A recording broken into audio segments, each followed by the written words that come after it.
All right, let's get a check of what's happening in Africa now. We see Ivory Coast is poised to issue its first Eurobond, making it the first country in sub-Saharan Africa to do so after a hiatus of nearly 2 years at this point. Let's talk to Patrick Bankwa, Global Investment Consultant. Great to have you on the show. Thank you for having me on your show once again. So if I remember correctly, most top economies in Africa, they have stayed away from the Eurobond market because interest rates, went really high. So they couldn't afford these rates, But now we're seeing a country like Ivory Coast, heading in that direction. What are you seeing here?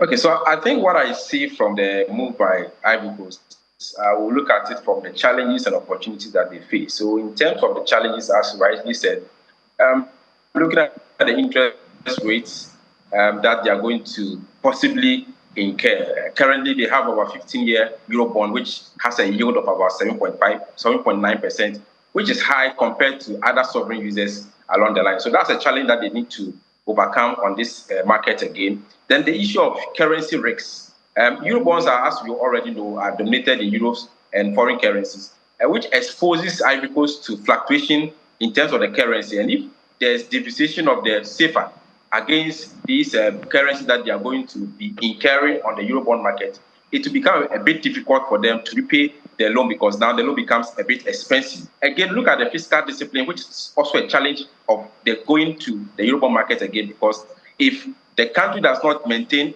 proper fiscal discipline to be able to manage its debt, then repayment becomes a bit of a difficulty. But that's a challenge, of course. While there's a challenge, there's the positive side, which I think we should look out for, and it can help Ivory Coast in this regard. The first has to do with its strong economy. Ivory Coast boasts of one of the continent's most stable economies, and is even projected to have grown by about 6.5% in 2023.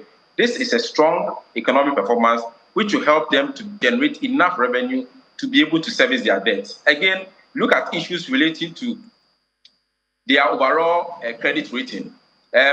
Ivory Coast credit rating was upgraded by S&P in 2022, which shows that there's improved governance and fiscal management in the country. The last thing that also offers Ivory Coast an opportunity with this new Eurobond market has to do with the diversification of investment. I mean, Eurobond gives Ivory Coast an opportunity to have diversified investment of funding sources, and it reduces the dependence on local domestic financing, thereby freeing some resources that other businesses will be able to access by way of if the government is fighting local businesses for the little funds that businesses need to be able to expand. So the challenges and opportunities, I think, is there for Ivory Coast to be able to overcome. What they need to do is ensure that there's a right balance between the challenges that I've mentioned and also the opportunity that they can intensify to be able to go into the Eurobond market that's indicated. Talking about opportunities at this time, there's a lot of chatter about rate cuts in 2024, for countries like the U.S. and major economies, at this time. Do you think that's a signal that it could be time to head back to the Eurobond market for 2024? Yeah, I think countries can look at that to pursue the possibility of going back to the Eurobond market. But most of these economies that we are talking about are now recovering from the challenges from COVID, the Russian war. That takes a bit of time before they can up their game or go back and get the revenue to be able to meet the demands of the Eurobond market. So it may be too early to say that, most African economies should go into the Eurobond market because Ivory Coast has paved the way. Countries should begin to look at their revenue lines to be able to see whether depreciation of their currency will be able to meet the demand that comes to the Eurobond market, and also the interest rate that they will be getting as compared to developed countries like the US, UK, and other countries in Europe. So I think it's a nice situation. It's not a bell that has been rung for every country to go. You have to look at your projections, your revenue lines as a country before you take the decision to go into the Eurobond market. Right, and still looking at the debt market at this time, we did get that news a few minutes ago. See, Ghana, they've won a moratorium with official creditors, on debt payments. That's through May 2026. What are you hearing about this? And that's good news for Ghana, I guess.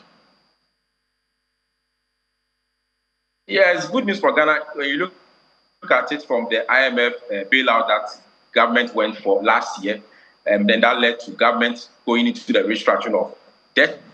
So the local debt restructuring ended somewhere September.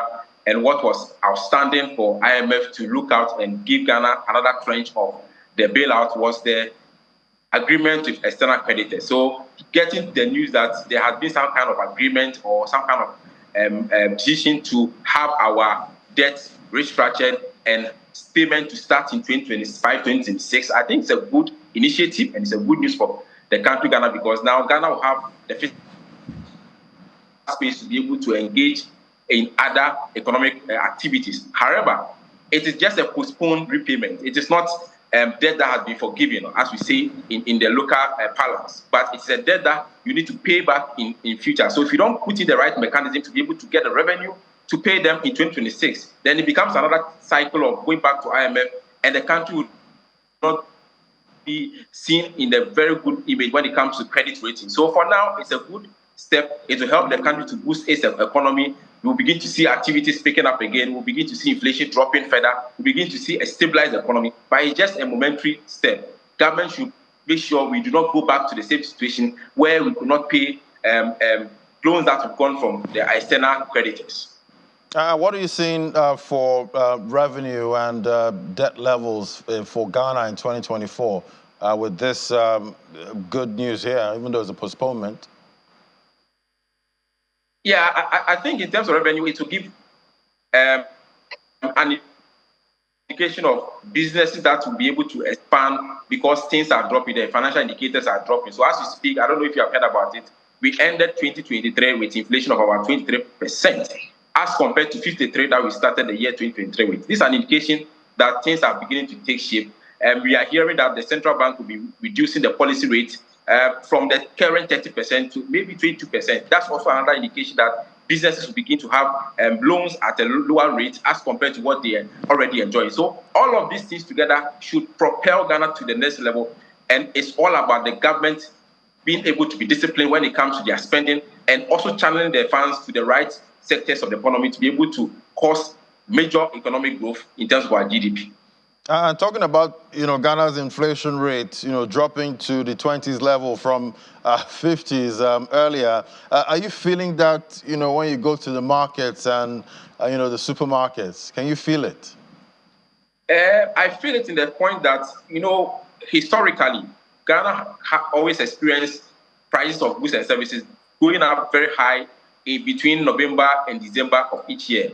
If you look at the trend this year or last year, December, November, prices of goods and services did not rise as expected. So in that scope, you may say that we are beginning to see maybe the traction of the reduction little by little. But I expect it to go down further and for everybody to experience it over a period of time. Inflation impact takes a bit between 3 to 6 months for every aspect of the economy to experience it. And that's what I'm expecting, especially with the news like government being able to have agreement with the external creditors. We should begin to see it impact. And I also believe that government has a role to engage in some of these critical economic areas who sometimes drive inflation in the country. And when you listen to the last statistical service report, food inflation is quite high again. So what can the government do to be able to enhance that? I think that it falls squarely in the Ministry of Food and Agriculture. They have to take steps to ensure that if food inflation does not rise, then people begin to feel that in their pocket.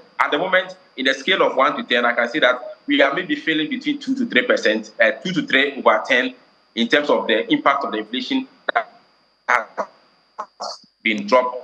Right. Yeah. Over the last 6 months. Definitely, food inflation needs to be tamed, at this point, because that seems to be driving, headline inflation in most economies in Africa. But thank you so much for coming on. That's Patrick Ba Abankwa, global investment analyst there. Thank you so much for coming on. Thank you for having me once again on your show. Yeah.